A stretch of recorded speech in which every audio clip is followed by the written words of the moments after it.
Welcome to my YouTube channel Sushil bio classes.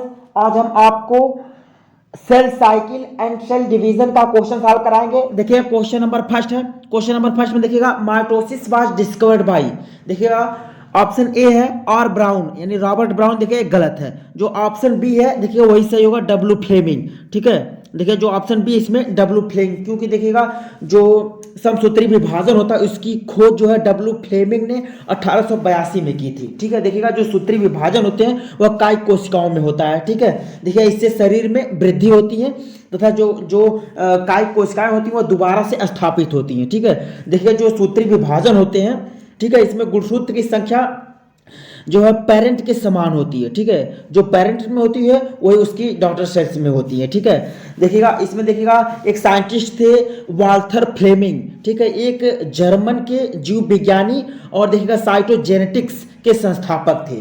ठीक है, जो वाल्थर फ्लेमिंग थे वह देखिएगा साइटोजेनेटिक्स के संस्थापक थे। ठीक है, देखिएगा ये पहले व्यक्ति थे जिन्होंने विभाजन के दौरान गुणसूत्रों को व्यवस्थित अध्ययन किया तथा इस प्रक्रिया को समसूत्री विभाजन कहा था।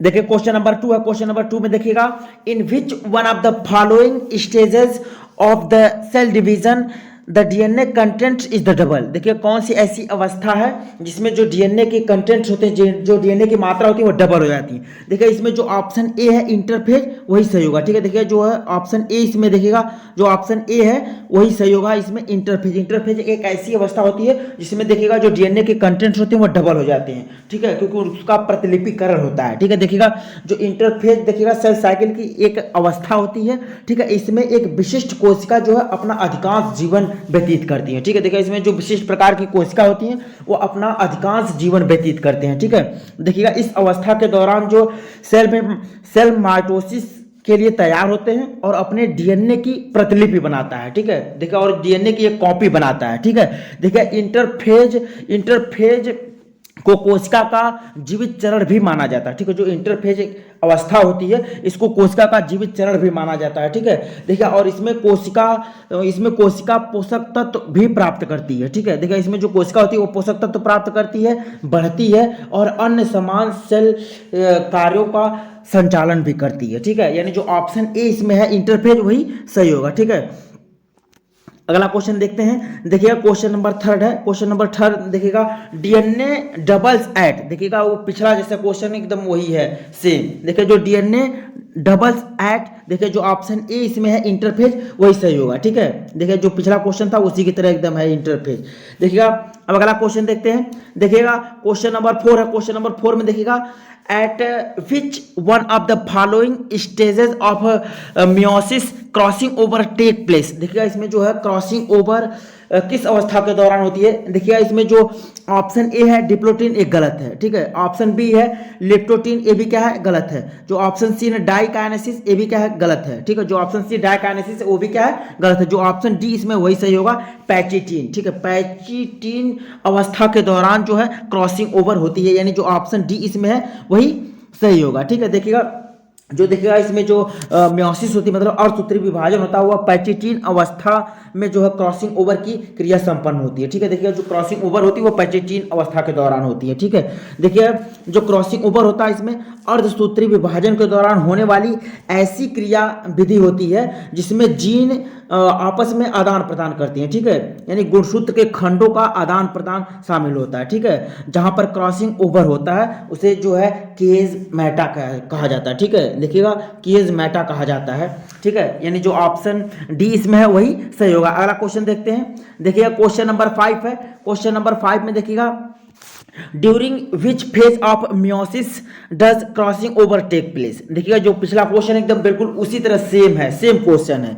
ठीक है, देखिएगा during which phase of the meiosis does crossing over take place. देखिएगा जो ऑप्शन इसमें ए है डिप्लोटिन ए गलत है। ठीक है, देखिएगा जो ऑप्शन बी इसमें है लिप्टोटिन ए भी क्या गलत है। ठीक है, जो ऑप्शन सी इसमें है जाइगोटिन ए भी क्या गलत, जो ऑप्शन डी इसमें है वही सही होगा। ठीक है, यानी पैचिटीन अवस्था के दौरान जो है क्रॉसिंग ओवर पाया जाता है, यानी जो ऑप्शन डी है इसमें वही सही होगा। अगला क्वेश्चन देखते हैं। क्वेश्चन नंबर 6 है। क्वेश्चन नंबर 6 में देखिएगा maximum concentration of RNA is found in. देखिए जो है सबसे अधिकतम आरएनए का जो कंसंट्रेशन होता है, सांद्रण होता है, वह पाया जाता है। देखिए जो ऑप्शन ए इसमें है राइबोसोम, वही सही होगा। ठीक है, राइबोसोम में जो है आरएनए का कंसंट्रेशन जो है वह मैक्सिमम पाया जाता है। ठीक है, देखिए जो आरएनए का जो अधिकतम सांद्रण होता है वह राइबोसोम में पाया जाता है। ठीक है, राइबोसोम एक प्रकार का जटिल आणविक संरचना होती है। ठीक है, देखिए यह सभी जीवित कोशिकाओं के भीतर पाया जाता है। ठीक है, जो राइबोसोम होते हैं वह सभी जीवित कोशिकाओं में पाए जाते हैं। ठीक है, और देखिएगा यह जैविक प्रोटीन संश्लेषण के स्थल के रूप में भी कार्य करता है। ठीक है, देखिएगा जो राइबोसोम होता है वह जैविक प्रोटीन संश्लेषण के स्थल के रूप में भी कार्य करता है। ठीक है, देखिएगा जो आरएनए होते हैं यह सबसे प्रचुर प्रकार है। ठीक है, देखिएगा और यह 80% पाए जाते हैं। ठीक है, और यह राइबोसोम में पाया जाता है, 80% राइबोसोम में पाया जाता है। ठीक है, यह राइबोसोम के अंदर जो सामग्री का गठन करता है और देखिएगा सीधे एमआरएनए के प्रोटीन का ट्रांसलेशन करने में भी मदद करता है। ठीक है, राइबोसोम्स, यानी जो ऑप्शन ए इसमें है वही सही होगा। ठीक है, अगला क्वेश्चन देखते हैं। देखिएगा नंबर 7 है, क्वेश्चन नंबर 7 में देखिएगा राइबोसोमल आरएनए इज सिंथेसाइज्ड इन। देखिए जो राइबोसोमल आरएनए होता है वह सिंथेसाइज्ड होता है। देखिए जो ऑप्शन ए इसमें है न्यूक्लियोलस, वही सही होगा। ठीक है, देखिए जो ऑप्शन ए इसमें है न्यूक्लियोलस, ठीक है, वही सही होगा। ठीक है, देखिए क्योंकि देखिए जो राइबोसोमल आरएनए होता है वह राइबोसोम पर लगा रहता है। ठीक है, देखिए राइबोसोम से जुड़ा रहता है और देखिए प्रोटीन के बनने में विशेष रूप से सहायता करता है। ठीक है, प्रोटीन के निर्माण में विशेष रूप से सहायता करता है। ठीक है, देखिएगा इसमें जो देखिएगा यह न्यूक्लियोलस में डीएनए से उत्पन्न होता है। ठीक है, यह न्यूक्लियोलस में डीएनए से उत्पन्न होता है और देखिएगा यह केंद्रिका विहीन होता है। ठीक है, देखिए इसमें जो है केंद्रिका नहीं पाई जाती है। ठीक है, देखिए जो यूकैरियोटिक कोशिका के नाभिक के भीतर मौजूद न्यूक्लियोलस होते हैं, ठीक है, राइबोसोम के संश्लेषण के लिए जिम्मेदार होता है। ठीक है, देखिए जो यूकैरियोटिक कोशिकाएं होती हैं वो यूकैरियोटिक कोशिकाओं के जो नाभिक के भीतर मौजूद न्यूक्लियोलस होता है, ठीक है, वही राइबोसोम के संश्लेषण के लिए जिम्मेदार होता है। ठीक है, इसलिए इसे राइबोसोम का निर्माण स्थल भी कहा जाता है। ठीक है, इसलिए इसे राइबोसोम का निर्माण स्थल भी कहा जाता है, यानी जो ऑप्शन ए इसमें है वही सही होगा। ठीक है, अगला क्वेश्चन देखते हैं। देखिए क्वेश्चन नंबर 8 है, क्वेश्चन नंबर 8 में देखिएगा eight which stage of meiotic division do the centromeres in the chromosome divide.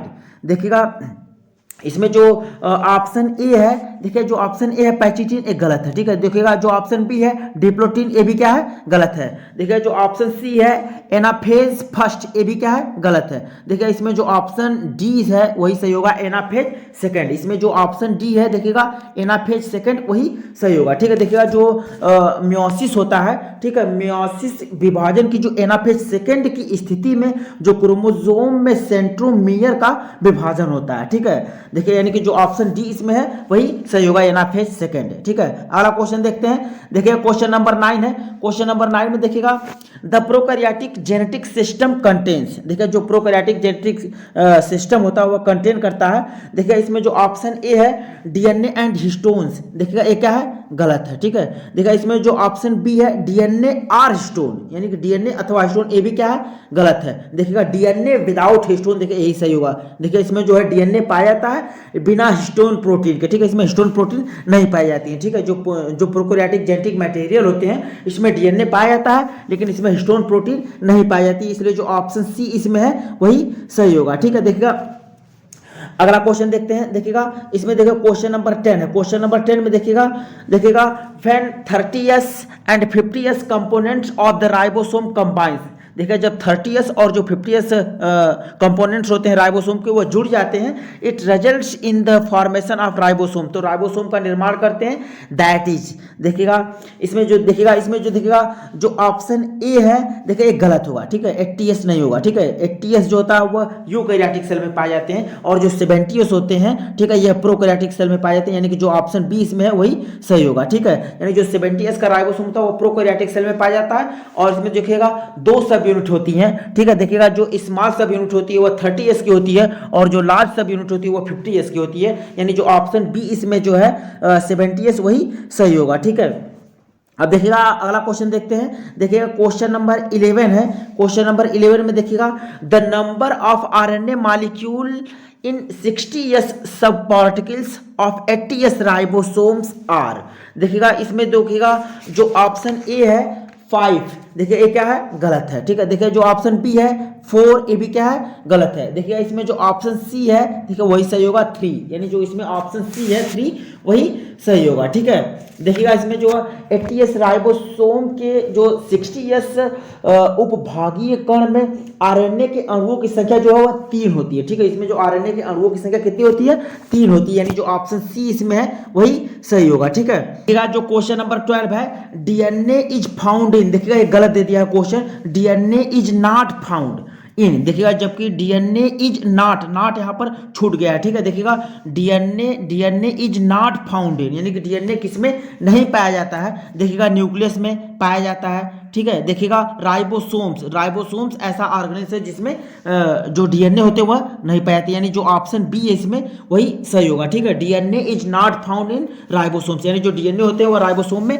नहीं पाए जाते, बाकी न्यूक्लियस में, प्लास्टिड में, माइटोकॉन्ड्रिया में सब में डीएनए पाया जाता है, लेकिन कुछ ऐसे ऑर्गेनेल्स उपस्थित होते हैं जैसे कि राइबोसोम्स जिसमें डीएनए नहीं पाया जाता है। ठीक है, देखिएगा राइबोसोम्स में आरएनए पाया जाता है जो प्रोटीन संश्लेषण में भाग लेता है, यानी जो ऑप्शन बी इसमें है वही सही होगा। ठीक है, अगला क्वेश्चन देखते हैं, देखिएगा क्वेश्चन नंबर 13 है। क्वेश्चन नंबर 13 में देखिएगा केजमैटा फर्स्ट सीन ड्यूरिंग, देखिएगा जो केजमैटा होता है वह पहली बार देखा गया था किस अवस्था के दौरान, देखिएगा इसमें जो ऑप्शन ए है लिप्टोटीन, ये गलत है। ठीक है, देखिएगा पैचिटीन, ये भी क्या है, गलत है। ठीक है, देखिए जाइगोटीन, ये भी गलत है। देखिएगा जो ऑप्शन डी इसमें है डिप्लोटीन, ठीक है वही सही होगा। ठीक है, डिप्लोटीन अवस्था के दौरान जो है केजमैटा पहली बार देखा जाता है। ठीक है, देखिएगा जो मियोसिस फर्स्ट की 5 प्रवस्था में बांटा गया। ठीक है, मियोसिस फर्स्ट को 5 प्रवस्थाओं में बांटा गया है।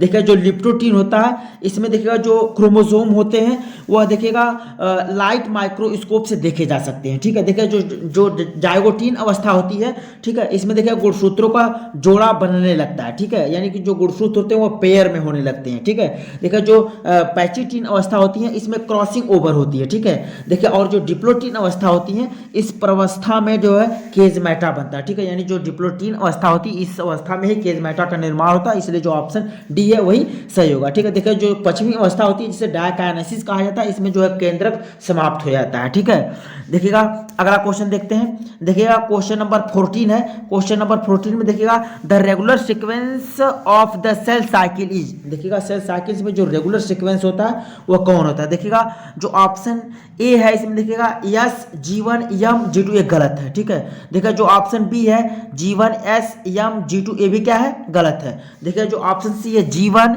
S G2 M, यही सही होगा। ठीक है, यानी जो ऑप्शन सी इसमें है वही सही होगा।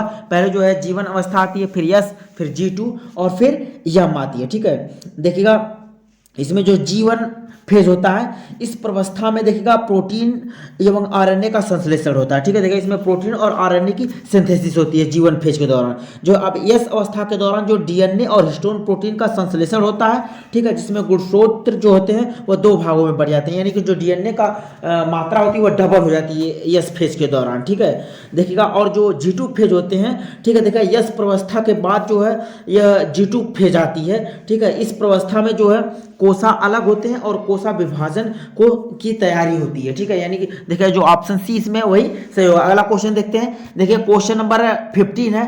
क्वेश्चन नंबर 15 में देखिएगा chromosomes map for the first time was prepared by, देखिए जो क्रोमोसोम मैप होते हैं उसकी जो है पहली बार प्रिपेयर किया गया था, तैयार किया गया था किसके द्वारा, देखिए जो क्रोमोसोम्स के मानचित्र को, ठीक है, पहली बार तैयार किया गया था।